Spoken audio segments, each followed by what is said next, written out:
medicines like botulinum toxins, which may increase the risk of serious side effects. In a survey, 91% of patients wish they'd started Botox sooner. Ask your doctor today. If eligible, you may pay $0. Right now at Rooms to Go, get beautiful dining sets at super low prices. Go natural, just $4.55. Modern, just $5.88. Or add classic charm, just $5.95. A great selection on sale now, only at Rooms to Go.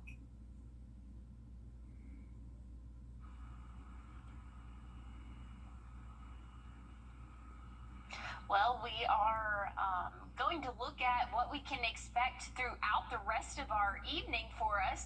We're looking at a marginal risk. That's a level 1 out of 5 for the day tomorrow. We're going to anticipate an isolated shower or two for our area, but overall, most of us will have a good portion of our day dry. It just happens whenever we come into our evening hours. That's when we can anticipate, again, seeing those isolated showers and thunderstorms for us. But let's take a look at what we can expect throughout the next 7 days. We can anticipate seeing those temperatures really drop off as we have a cold front that's going to be pushing through late tomorrow night. Again, that's what's bringing those rain chances in. We'll be in the low 90s for tomorrow afternoon, but as that cold front makes its way through, check it out. We'll be in the 80s Friday and Saturday, right around 84 both afternoons. Those rain chances still sticking around, but things are looking a little bit drier as we get into next week. But stick with us. We have more news and weather coming up. It's about time. To remind you that 60% of sales on Amazon come from independent sellers, Scott from Stringjoy will pack 60 guitar strings in 60 seconds. 1, 2. Thought that would take a lot longer.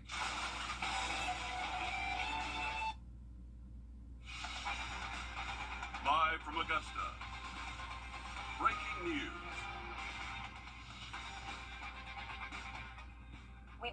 Breaking news first at 4. We're just now hearing from the Richmond County Sheriff after a shooting at the mall yesterday afternoon and what they are calling a retaliation shooting last night.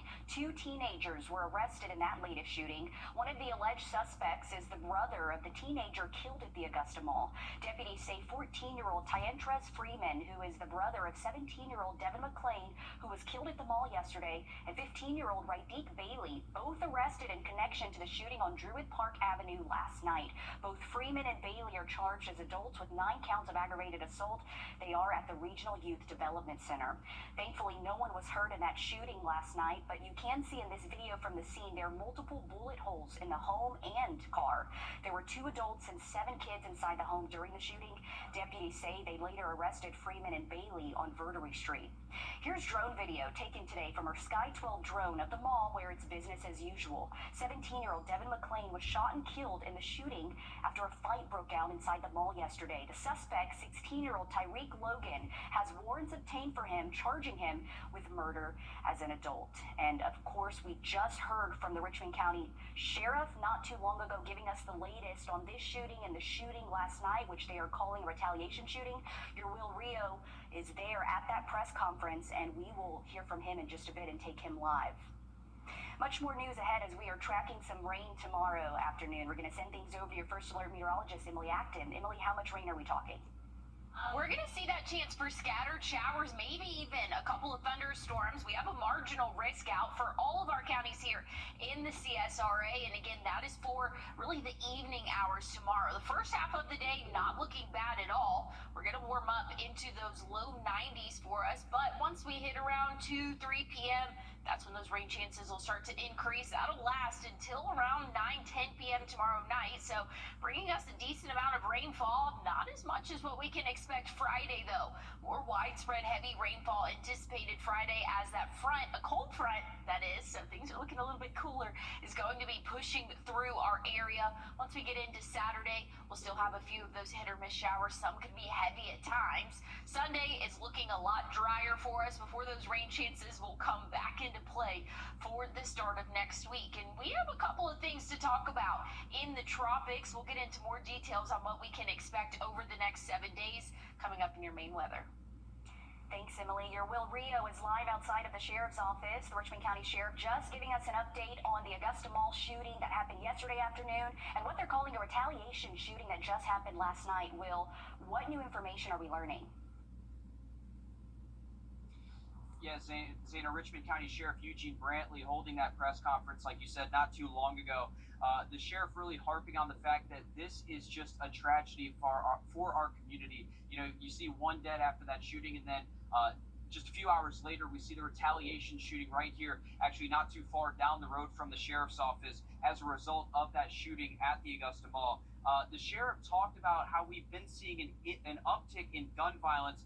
They're trying to make sure that they're doing their due diligence as a result of all of that. We know that Richmond County Sheriff Eugene Brantley ran on the fact that he wanted to get in touch with the youth and he wanted to hold programs to try to get in touch with them, to try to change things about this community and change where these young people were ending up as well. Now, a big topic of conversation is the victim of yesterday's shooting, that 17-year-old that was shot and killed at the Augusta Mall. There's been a lot of talk about his role in the Harrisburg shooting that happened in June. Now, there were questions about why he was out on bond after all of that happened, and we now know that Richmond County Sheriff Eugene Brantley said that they dropped the ball on this. They're taking accountability for the fact that he was out at the mall yesterday when he got shot, saying that the DA actually requests several different things from the sheriff's office related to that case, and they say that they didn't properly get them some of that information to move forward. So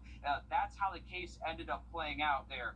I want to go back to the shooting as well. We've mostly all seen the video play out of that shooting. The sheriff saying before that was caught on camera, there was likely a fight prior to that.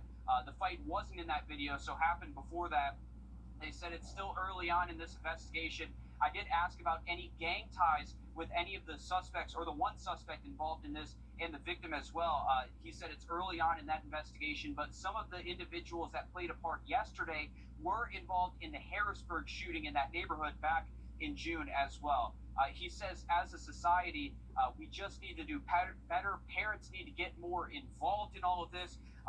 He's really on board. The sheriff is on board with any new security measures that the mall has in store moving forward after this situation. I did ask the sheriff if he would mind having a substation located at the mall so they are on property. He said that technology has actually been upgraded because when they had these substations, that's where a lot of officers who had downtime had the chance to fill out reports. But now he says that technology has upgraded. They have computers where they can do that in their cars as well. So it doesn't seem like that's something that's on the table for the sheriff moving forward.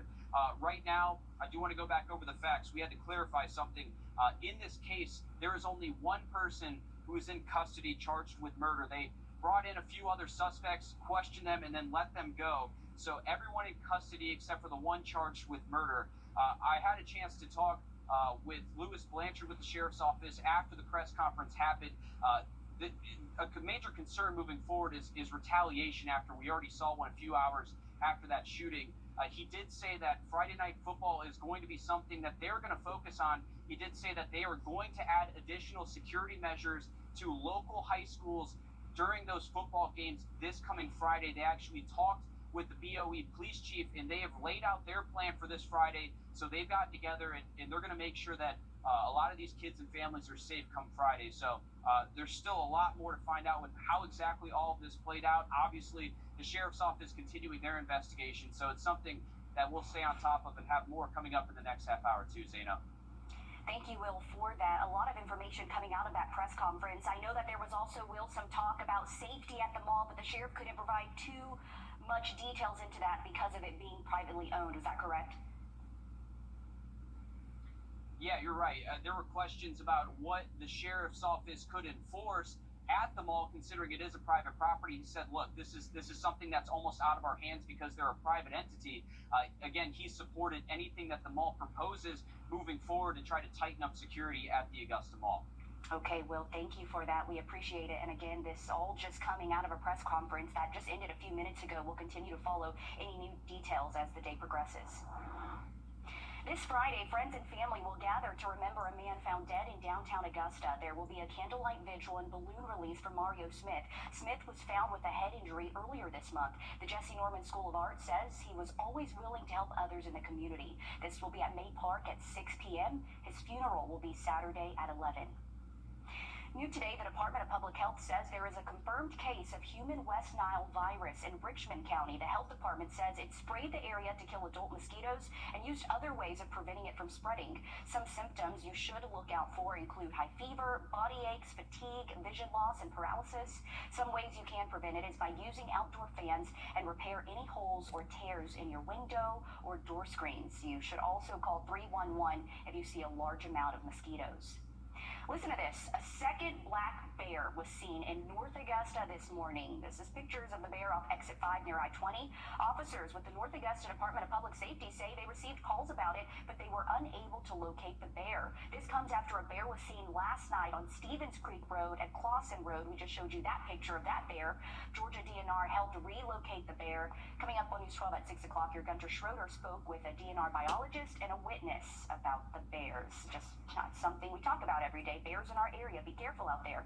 This Saturday is the 1-year anniversary of Hurricane Helene. We're remembering Helene here on News 12 with an all-new special.